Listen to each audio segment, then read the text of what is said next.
Hello, everybody. Uh, we're going to try this out. Bear with me. I am not an actor by any stretch of the imagination, so a little uncomfortable in front of the camera and looking to put this online, but I think that it is something that could have some interest. We're going to see how it goes, and hopefully people get on board. So without further ado, this is the first episode of Craft from Scratch. I think that's the name that I'm going to settle on. I like that idea. Everything that I do is going to be from scratch. We will not be buying, any pre-prepared products from the store or anything else. This is the best way to give you a fundamental understanding of how to put together your own meals. And having that base knowledge on everything makes you be able to create so much more. So hope you enjoy this, and here we go. Cheers. Someone is unhappy with the name that I settled on for our little informative, brief web-based lectures, or whatever we want to call them. I want to call it Baker's Choice. Why do you want to call it Baker's Choice? Because I don't like when it's not called Baker's Choice. Do you know what Baker's Choice means? What? It means the baker gets to make whatever he wants to make. Yeah, but I wanted to name that. What if we call it Baker's Choice Craft from Scratch? So at the start of each video, actually maybe even prior to each video, we will put together an ingredient list, a recipe, and whatever else you might need to, equipment or whatever it is to make sure that you're ready to make these different recipes. But this is what we'll be working with tonight. Heavy whipping cream. You want to use heavy whipping cream versus any other cream. Really, the most important thing is the fat content. Without the fat, it's not going to form any kind of peaks. It's not going to come together. Those fat globules are what are so important in incorporating air into making whipped cream. The vanilla, I think vanilla is pretty important. Try not to skimp on it. Try to get the real stuff, pure. I realize this says it's naturally and artificially flavored.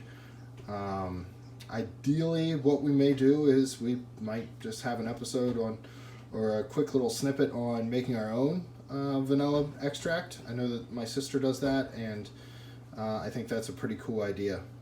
Essentially, alcohol and vanilla beans, and that's why it's so expensive. Confectioner's sugar, we're going to use that to sweeten the whipped cream.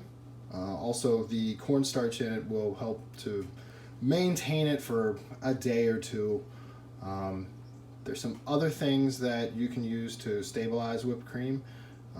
Gelatin is probably the most readily available, and without getting into further molecular gastronomy just yet, we'll not talk about agar and some of the other possible things you could use.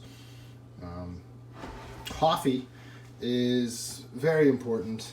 It's something that I think is so easily overlooked in every kitchen, and it's like a beer. If you drink IPAs, you hopefully know what I mean. There's a lot of really volatile compounds in it that they break down so fast. So, like an IPA, for example, it loses half of its overall flavor and aroma within 6 months. And it starts off, exponentially from, and that might even be wrong. It might be 3 months, but it degrades really quickly. And the same thing with coffee. If you can find a local roaster, I'm really disappointed that. All right, ingredient talk. Take 3 or 4. How many? How many, Colt? 5? 5. Yeah. So, coffee, like I said, if you can get it fresh and something that's not roasted to a burnt crisp, which is unfortunately what I have to get now because 19 is gone and I can't go in and pick out my beans anymore. So, I've got Starbucks from Walmart. It'll work for now. The next ingredient is dark brown sugar. So we can talk a little bit about that. All the sugar that you buy in the store, dark brown or light brown sugar anymore, is going to be white refined sugar. They then add molasses to it. So the content of molasses in it is what differentiates light from dark to everything else, and you're going to get some richer flavors, toffee, caramel, that burnt thing. Another item, and again I have to figure out how far we want to go into the chemistry of cooking and ingredients and everything else, but guy named Louis Maillard, Frenchman, back in, oh goodness, a long time ago, early 1900s, I think, figured out this reaction that happens with proteins or amino acids and sugar, and what they do when given enough time, temperature, and there's enough lack of moisture.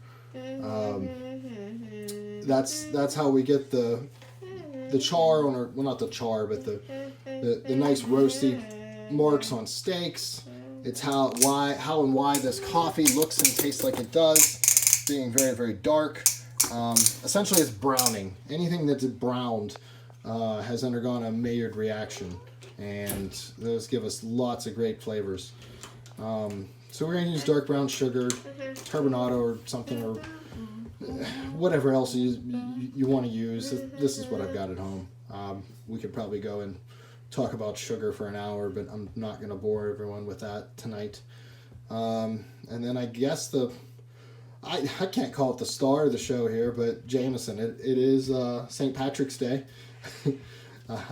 Nobody's out really celebrating or doing anything right now, and that's kind of a shame, but we're going to bring a little bit of Irish cheer to you here and put together a delicious after-dinner cocktail. So let's move on. We're going to start making the whipped cream. So today my dad's going to make Whipped cream. Whipped cream. Yep. We're going to do it by hand instead of in the mixer. Yeah. I have a KitchenAid, and that would be a lot easier, but there's a couple little things I want to show you and tricks of the trade here that make this worthwhile. Yeah. So, first thing you want to start with is a cold bowl. I just pulled this out of the freezer. I've had it in there for a bit. That's very, very important if you're going to try to make whipped cream by hand. I honestly don't know. I'm sure there's some type of chemistry behind it, but as far as getting the cream to whip into peaks, we're going to want to use a cold bowl. No, I'm not really measuring anything. I'm just going to put enough in there that I think I can work with it. And we're not going to put any sugar or vanilla or anything in first. We're going to work on just getting this whipped up.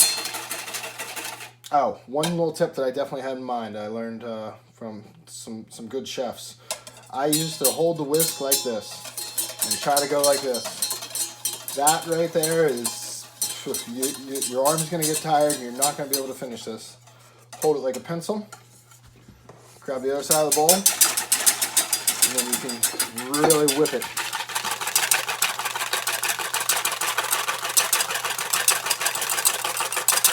Hey, you're like Flash. It certainly still takes some arm work, and I might even have to take a break here, but you see it's already kind of starting to come together a little bit.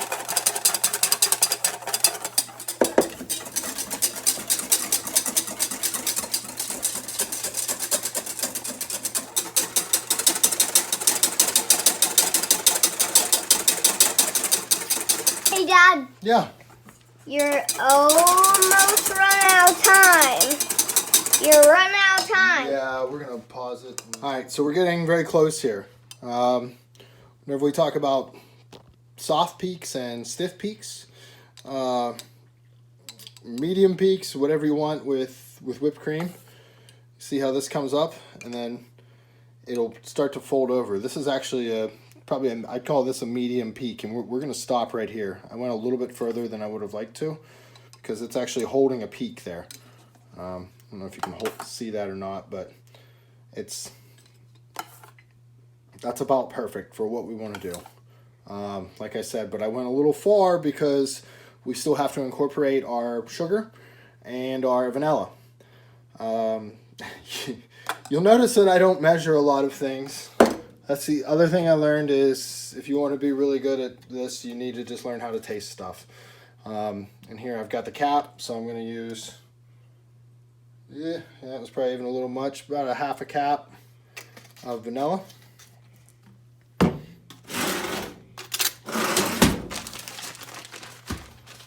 then we're gonna sift some powdered sugar into this. You always want to sift your powdered sugar, otherwise you get clumps and they might break down. It's probably not that big of a deal in this because since you're whipping it again, but since I whipped it so far, I really don't want to whip this a whole lot anymore. I just want to incorporate it. So I'm just gonna put, I like my whipped cream kind of sweet, so I'm gonna put that in here. This has a kind of a double mesh strainer. It's nice and fine. I like it a lot. I use it for everything. I'm gonna hold it in one hand right here. We're gonna just bounce that right into the cream.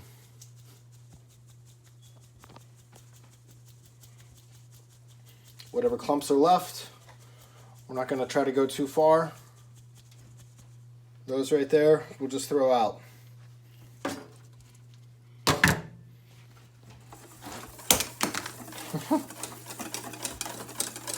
Give this a little stir.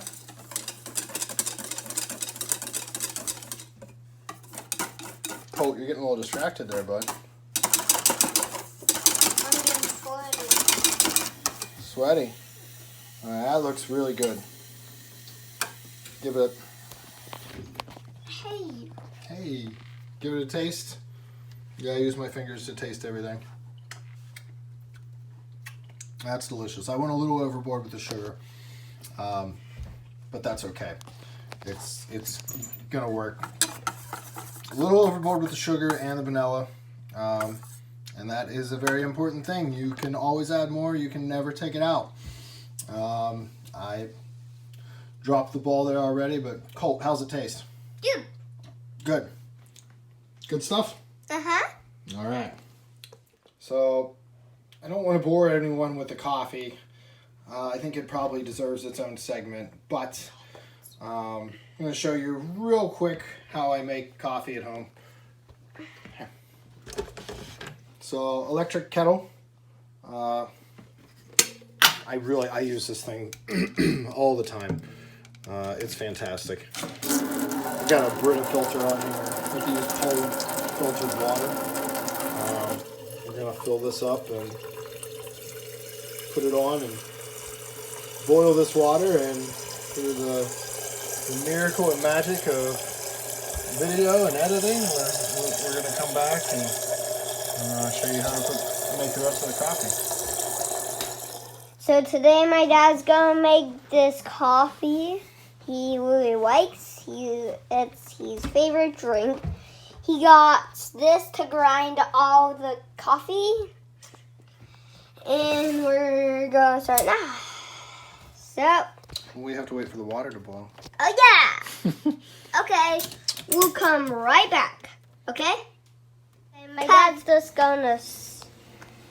So, whenever we're cooking, we want to have a drink, right? Yeah, and then he's drinking this, which especially on St. Patrick's Day. It is a lovely day for a Guinness. Yeah, it's not like for ladies or something. If you're gonna buy a Guinness, buy the Guinness in the can. It is so much better than the Guinness in the bottle. It's a little more expensive, but Yeah, but there's a bird on a cup. yep. With a can on his nose. I should have tried to make it. I love my cameraman. Now my dad's just gonna make coffee. So our water came to a boil. It shut off. The real proper way to do this would be with a scale.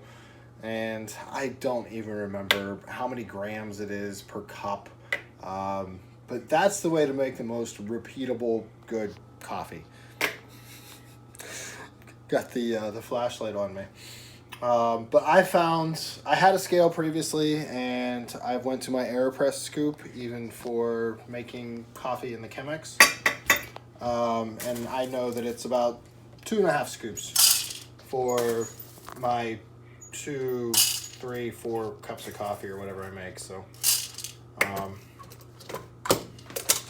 there's that, and I think Colt will probably have a conniption if I don't let him grind the coffee, or is it okay if I grind it? It's okay if you grind it. Okay. We'll talk a little bit about grind real quick. The most important part about it is doing this right before. Don't buy ground coffee. It doesn't even compare. Even if you're using this Starbucks non-fresh, vacuum sealed stuff that was overly roasted 6 months ago. Still grind it fresh. Get the whole beans if you can. There's a lot of debate on grind size. What are you doing? Trying to make the guys look at my chair. And I've gone back and forth. Recently there was a study that said that if you used a coarser grind and allowed it to steep longer, you would extract more of the potency and flavor. I think that's probably even at a little bit lower temperature. I'm kind of old school in that I'm going to go high temperature. I use a medium to just above medium grind for my Chemex. I just find that gives me the best flow rate whenever I go to brew the coffee. If I make it too fine, it's like a stuck mash if you're brewing beer. And I don't know. I put this Cuisinart conical burger grinder. Again, we could have a whole episode just on coffee. Let's grind it up. But you want me to just grind it? Yes. Colt's probably speaking for the masses there, so here we go.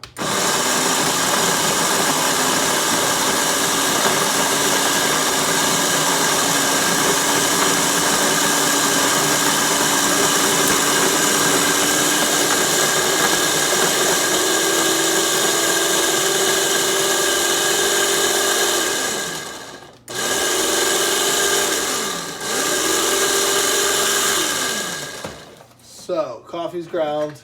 Real quick, I think. Now we just have to do this thing, do this to the coffee, and then we just have to. Real quick, we'll talk about some other different methods. Wait, I need to smell real quick. Okay, that's right. We gotta pound this out, huh? Yes. Wait, why do we smell it? I don't smell. How's it smell? It smells good. Smells good. That's what we do every morning, pretty much. Okay, now we're just gonna make this water with coffee in it. Yeah. So somehow I'm gonna use that Wait, term kids, "I" very kids. very loosely because I think Kids, you can't. Don't touch this boiling hot water into the coffee, kids, because it's very dangerous, kids. Well, I think whenever I say I think someone else might have ran off and lost the basket for my AeroPress. So I would use a finer grind on that though. I'm just a boy. I'm a tiny boy. You are a tiny boy. Yes, I'm 5. You have a pretty big mouth though, huh? Yes, I got a pretty good mouth with fish. You got a pretty mouth on you, boy. What? I don't have stick lips. Yeah, well, we're not gonna have you watch Deliverance just yet. No. We are down here in the sticks though, so you could hear some banjo music playing. Here, all right, look. So I use a Chemex as my The primer. coffee is just gonna boil all the way down here. All right, can I talk for a second, bud, please? Okay, I'm sorry. Wait, So, fish. so look, with the Chemex, we're gonna go through a couple little tricks. I like to pour some water through it first, right out of the kettle. That does a couple things. It's gonna take the paper taste out and into here. It's also going to make the filter stick to the coffee maker, and it's also going to preheat the coffee maker for where we're gonna ultimately collect the coffee. So I just pour all around the top, just to get the whole thing pre-wetted, whatever you want to do, moist. No. I didn't get a laugh from my 5-year-old, so maybe that's not funny. I know a lot of people don't like that word. I give it a little shake. We're just going to pour that right in the sink. And you'll notice the filter sticks and stays. You don't have to hold it or anything. What? Film the... Come on, cameraman. Okay. Film this. Okay. All right, so now we have this. What we're going to do is we're going to take our freshly ground coffee beans. Now we're going to put some water on it to look like coffee water. So we get to about right there. Yeah. And if you do want to pick up a Chemex, I recommend it. Like I said, it makes the best coffee for me. First, we're going to pour just a little bit in. Now, this essentially what we're trying to do here is This is coffee. See, it's a little bit coffee. make sure we have all the beans wet. But Hey! there's a lot of carbon dioxide that's trapped in coffee. And before we really start to brew, it's kind of nice to just let everything soak in. At this point, you could you could stir it with a little bamboo stick I use sometimes, but I've found it's kind of unnecessary. Letting the CO2 get out though, the bubbles, the bloom, if you will, off the coffee, especially if you're using really fresh coffee, very, very important. If And we're gonna start in the middle. If you put more in, then all of your coffee turns yellow. If you notice what I'm doing here, I kind of try to work just around the outside of this. What about the middle? Well, you can see the lighter part. I'm working on, and then I'll go back and I'll start from the middle again, and then I'll go out in kind of a spiral pattern. I really got to get some cameras set up if I'm going to do this. So we don't want to go a whole lot higher than that. You definitely don't want to go above the top of the glass. And I mean, again, you can get really, really nerdy about making coffee, and I'm sure everyone thinks that this is overkill, but again, I'm not even weighing my coffee anymore. I'm just using a scoop.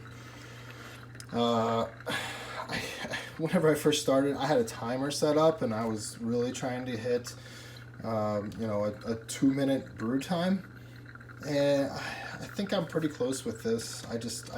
I've done it enough times that Colt, be very careful. I don't want you, please. I don't want to get burned again. Yeah. Yeah, like last time. No, you've never been burned with coffee, but Yeah. no, you stuck your chin on a skillet one time. Yeah, and then it hurts. Then I tried to put water on, but it still hurt. Yeah, it was a bad idea, wasn't it? Yeah, I was trying to smell pancakes, but that hurted. And again, ideally, if you want to get real nerdy about this would all be done on a scale that's tared off, and you'll know exactly how many grams of water you want to add. But I know that I want to hit this bead. And now it's going to wobble. But I want to hit this bead, and for me, like I said, I've done all of that before, and I know that I'm going to be just about right now. I stop. I've added water, 2.5 times, and it's perfect. So we'll let this brew, and maybe one thing just to add here that's a good talking point. Colt, how many times do I have to tell you? Well, Stay away from it. Okay, just let me. No, I don't want you to get burnt. Stay back. Well, Listen, bud. trying. Yes. Be good. I know you're showing off for the camera right now. Hey, stop it. Ay. OSHA's gonna come in here, or CYS or something. Oh, he's mad and embarrassed now. So even before it's completely done, I've hit my bead. I'm gonna go ahead and take this out. It's still gonna be dripping, but put that in there. There's, again, more science to it. We'll go into that another day, but you don't want to let it brew for too long. It gets, that acrid taste to it. It's not good. You don't want it. But again, we're working with overly roasted Starbucks coffee here, so it's not really a big deal. Put our little lid on, and there you go. We're ready to start putting this all together now. So there is a traditional Irish coffee glass. I'm sure most of you have probably seen it. I unfortunately do not have any of those, but we are going to use the nice, pretty. This is from Pizza Boy. Back before it even made it to Pittsburgh, I picked this up. I love this beer, and we kind of mimicked it a little bit at Weyerbacher, and I think maybe made it a little bit better with Sunday Morning Stout. Got one of those too. But the Pizza Boy one is what we just happened. That was the first one to be pulled out of there. So a little trick with this too, with coffee and everything else. I always have a little bit of water left in my kettle. So what I'll do is I'll put this in to my regular coffee mug, or in this case, this for the Irish coffee. And it's the same principle as before. Whenever we just brewed with this, you want to brew hot things into vessels that are already hot. It's gonna keep them hot, because you lose a lot of energy heating up the glass, which is an insulator. It's gonna pull everything out of there. So being able to put a little bit of the kettle water in here to get it nice and warm before we actually start making the drink is going to be nice. Another added benefit, if there was any kind of residual soap or anything else from dishwasher or hand washing or whatever it is you're doing, it's always nice to give everything a rinse if you can whenever you're making drinks. I'm kind of hesitant to say that because with wine you definitely don't want to do that. Having water in the depending upon your water chemistry and anything else, it's really going to change the complexion of a wine. So we don't want to do that. That's why we polish wine glasses. But for this is perfect. We're putting coffee in here. We're getting it hot first. So, a little bit about me. I have not really wanted to stay at a job for too long. I always kind of get bored. I feel like I learn what I want to learn from something, and then I want to go to the next place. But that's why this is so interesting for me, because even just visiting a drink that is as popular as Irish coffee, you get a chance to go and read about the history of it. So a quick Google search, it's amazing the amount of information we have at our fingertips now. But guy by the name of, oh goodness, I'm going to forget it now. How terrible is that? He was a chef and John Sheridan, I believe, back in the early 1900s, I think. He was a very accomplished chef and bartender. So here we are. The coincidences and how that's kind of funny, and how it's coming full circle for what it is that I'm trying to do here. I'm sure he's a hell of a lot better at what he did than I am, but such is life. The story goes that whenever he applied for the job at the Ryan Anna, which was a popular restaurant, or might still be, in Limerick, Ireland, Northern Ireland. On his application, the only thing he wrote was, "I'm the man for your job. Sincerely, John." And that was pretty much it. So to say he was overly confident, yeah. And they were on a Pan Am flight that was going to New York, and they had to turn around. And it was cold and dreary, and he was asked to, make hot lunch and drinks or whatever for the CEO. And he came up with black coffee, a little bit of brown sugar, and some pouring cream, as he called it. So again, we've got a little bit stiffer cream, but I think it's still gonna be pretty nice. I might have messed up in reading the history and following a recipe online. I should have done a little bit more research, maybe. So maybe we can come back and revisit this sometime and use a whipped cream that is a little bit lower, stiffness. But yeah, let's give this a shot. And go from there. That's the history lesson for the day. All right, so I don't have any bar tools here. I don't know what the heck I'm doing. My goodness, someone's crying because I threatened him with no chocolate milk for the next week. And if you know my kid, that's essentially the end of the world. Worse than Corona. So anyways, we've got the recipe I looked up called for like 1.5 ounces of whiskey and 4 ounces of coffee, and that just doesn't seem like enough of anything for me. The whiskey was enough, but I just scaled everything up. So instead of 2 teaspoons, we got a little over 2 teaspoons of brown sugar. We're going to try to hit like 6 ounces of coffee, a little over 1.5 ounces of Jameson. And we can talk a little bit about whiskey. I don't know that I can do it right now with this one crying. It's kind of breaking my heart, and I know that's not good television. But we're gonna trudge through it. That needs to not be happening. So we're gonna mix in the coffee first with the sugar. Anytime if you're making a simple syrup or anything like that, I mean, you obviously want to use hot water or a hot liquid, because you're gonna get the sugar into solution rather than have it just be granules in the bottom of your glass. So we're gonna try to. I don't even think I can turn this around right now. We're gonna just hope, I guess, that we're getting this. I don't know. Let's try this. I'm gonna use a spoon. A mini whisk here would be even better. But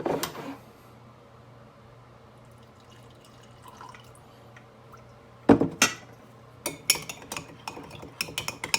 gonna put a little bit in just to really get the sugar going before I add more of the hot coffee. It's going to make sure that whatever is left that didn't get dissolved.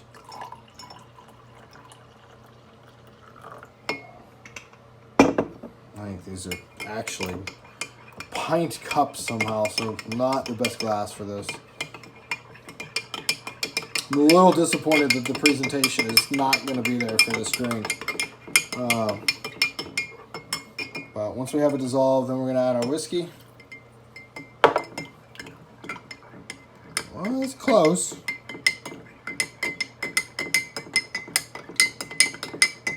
It might be 12 ounces. I don't remember. So once we're there, I'm just going to take our cream.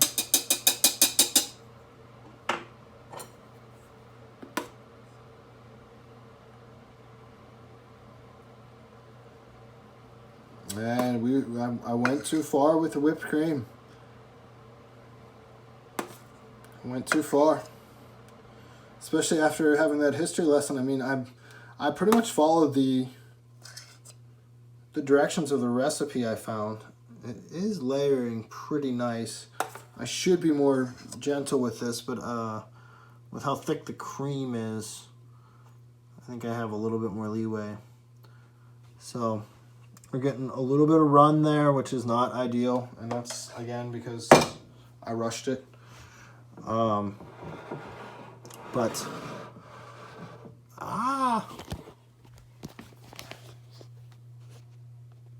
Right there is your Irish coffee. I've made these before with a little less run over here. That's the way it should look. You should really try to be gentle with putting it in. Like I said, I was a little overzealous because I thought with a thicker cream I'd be fine. You want that nice separation in this drink. Again, a little too stiff with the foam, but man, that would look great if it was in the right glass. So that's pretty much it. I might go back and talk a little bit more about the whiskey and different Irish whiskeys and whatever, but this was on sale at the last day the liquor store was open, so $5 off. I couldn't pass that up, and for the holiday, it works. So, Sláinte, that's to health, and since I'm not actually as Irish as I thought I was, I'm a little more British, so I'll leave you with cheers.